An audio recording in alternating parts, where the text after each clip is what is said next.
창세기 16장 1절을 보겠습니다. 제가 읽겠습니다. 아브라함의 아내 사레는 생산치 못하였고 그에게 한 여종이 있으니 애굽 사람이요 이름은 하갈이라. 사레가 아브라함에게 이르되 여호와께서 나의 생산을 허락지 아니하셨으니 원컨대 나의 여종과 동침하라. 내가 혹 그로 말미암아 자녀를 얻을까 하노라 하매 아브라함이 사레의 말을 들으니라. 아브라함의 아내 사레가 그 여종 애굽 사람 하갈을 가져 그 남편 아브라함에게 첩으로 준 때는 아브라함이 가나안 땅에 거한 지 10년 후이었더라. 자, 여기에 보면 그 과정이 소개되고 있습니다. 창세기 12장에 보면은 하나님께서 아브라함에게 주신 약속이 3가지가 나옵니다. 가나안 땅을 주겠다고 말씀하셨고, 큰 민족을 이루어 주시겠다고 말씀하셨고, 그리고 복의 근원이 될지라 이렇게 말씀하셨죠. 큰 민족을 이루기 위해서 후손을 주시겠다고 약속했습니다. 그때가 아브라함 나이 75세였습니다. 그런데 이제 10년이라는 세월이 지났습니다. 아브라함도 사라도 나이는 점점 먹어가고 이제 자손을 낳을 수 있는 가능성은 점점 적어져 갔습니다. 마음이 급했습니다. 그래서 하나님의 약속을 기다리기보다는 인간적인 방법을 동원하게 됩니다. 그래서 이 사라의 여종 하갈을 이제 남편에게 첩으로 줍니다. 남편은 그 아내 사라의 요구대로 그 하갈을 첩으로 맞아들이고 동침하여 이제 임신을 하게 됩니다. 여기까지는 생각만큼 또 계획대로 잘 되어가는 것 같았습니다. 그런데 막상 임신을 하고 나니까 하갈도 마음이 변했고 그 하갈이 여주인 사라를 멸시하니까 사라가 너무 속상했습니다. 후회가 됐습니다. 그런데 엎질러진 물이잖아요. 그래서 남편 아브라함을 원망하기 시작했습니다. 그리고 급기야는 하나님까지 문제 삼았습니다. 평안했던 집안이, 화목했던 가정이 이 문제로 인해서 갈등이 생기고 분란이 생기고 평지풍파가 왔습니다. 왜 아브라함과 사라는 끝까지 기다리지 못했을까요? 하나님을 믿지 못했을까요? 마음이 급했습니다. 이것을 조급증이라 그러죠. 조급증. 우리나라 사람들은 전 세계적으로 아주 급한 민족입니다. 그 동남아 지역에 가면은 외국인들이 가장 많이 알고 있는 한국어 단어가 빨리빨리.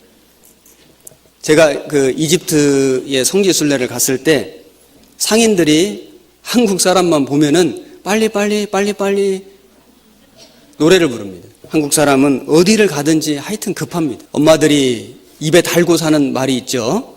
빨리 일어나라. 빨리 밥 먹어라. 빨리 학교 가라. 빨리 숙제해라. 빨리 자라. 이 빨리라는 말이 아주 입에 달렸습니다. 그 한국 사람들의 특징을 묘사한 글을 읽어보니까 외국인은 커피 자판기에서 커피를 뺄 때 버튼을 누르고 불이 꺼질 때까지 기다린답니다.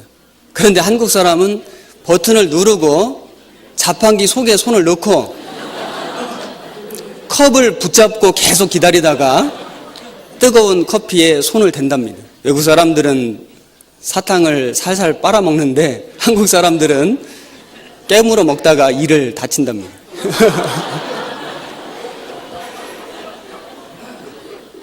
외국 사람들은 아이스크림을 핥아 먹는데 한국 사람들은 덥석 깨물어가지고 이 순간적인 두통으로 막 괴로워한답니다. 버스를 타는데 외국 사람은 버스가 정차하면은 도로로 내려가는데 한국 사람은 기다리던 버스가 오면은 일단 도로로 뛰어 내려가서 차 문에 손을 대고 같이 달린답니다. 그래서 이 한국 사람들이 워낙 부지런하기 때문에 오늘날 우리 경제가 이만큼 눈부시게 발전했습니다. 사실입니다. 우리는 IT 강국이죠. 전 세계에서 우리나라만큼 인터넷 속도 빠른 나라 없습니다. 그냥 광속이 아니고 초광속인가요? 하여튼 엄청납니다. 그런데 이렇게 빠른 경제 성장을 이루었고 눈부신 발전을 했지만은 그로 인해서 많은 문제도 생겼습니다. 부작용도 많습니다. 우리는 이렇게 빨리빨리 문화에 익숙해 있다 보니까 신앙생활을 하는 과정 속에서도 자연스럽게 마음이 급해질 때가 있습니다. 무엇인가 빨리 돼야 될 것 같습니다. 하나님께 기도를 드리고도 빨리 안 해준다고 마음속에서 난립니다. 성경에 나오는 신앙의 위인들은, 믿음의 선진들은 한결같이 잘 기다리는 사람들이었습니다. 끝까지 기다리는 사람들이었습니다. 아브라함도 결국에는 25년 기다려서 100세의 아들을 얻었습니다. 25년 기다렸습니다. 야곱은 삼촌 라반의 집에 가서 20년 동안 무보수로 삼촌 라반의 양을 쳤습니다. 20년 만에 하나님이 다 갚아주셨어요. 요셉은 형들에게 종으로 팔려가서 13년 동안 종살이, 옥살이 했습니다. 결국 애굽 총리가 됐습니다.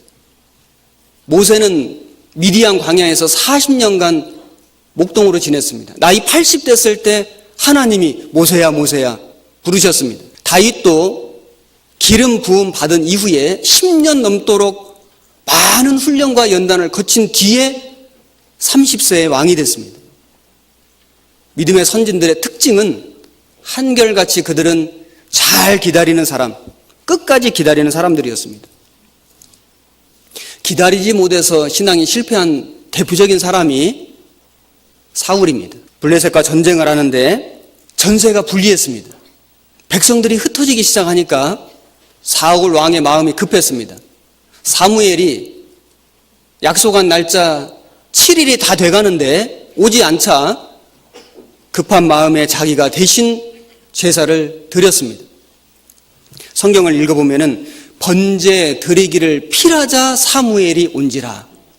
아마 번제 끝나자마자 사무엘이 온 것 같습니다. 어떻게 생각하면은 참 운이 없다 이렇게 생각할지 모르지만은 그것은 결코 우연이 아니었습니다.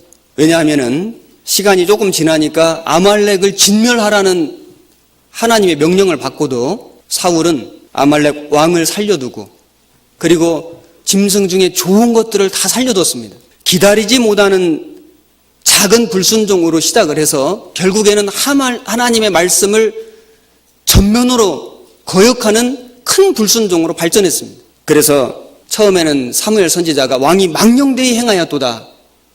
그런데 후에는 왕이 하나님의 말씀을 버렸으므로 하나님도 왕을 버리셨다. 이렇게 말씀했습니다. 기다리지 못하는 그 불신앙이 결국은 하나님의 선택받은 왕으로서 폐위되는, 그리고 성령이 떠나고 그리고 악신이 들어가는 결과를 초래했습니다. 기다리지 못하는 그것이 결국에는 신앙의 실패를 가져오게 됐습니다. 누가 신앙생활에 성공하냐면은 잘 기다리는 사람입니다. 끝까지 기다리는 사람, 하나님의 뜻이 나타날 때까지 그 사람은 틀림없이 신앙에 성공하게 되어 있습니다. 어떤 부인이 큰 오페라 극장에 공연을 보러 갔다가 아주 비싼 다이아몬드 목걸이를 분실을 했답니다. 집에 와서 그 목걸이를 분실한 사실을 깨닫고 오페라 극장에 지배인에게 전화를 했답니다. 내가 어디에서 어느 장소에서 내가 목걸이를 잃어버렸습니다. 좀 찾아주십시오. 그 지배인이 전화 끊지 말고 잠깐만 기다리세요 해놓고 가서 보니까 정말 그 비싼 다이아몬드 목걸이가 있더랍니다.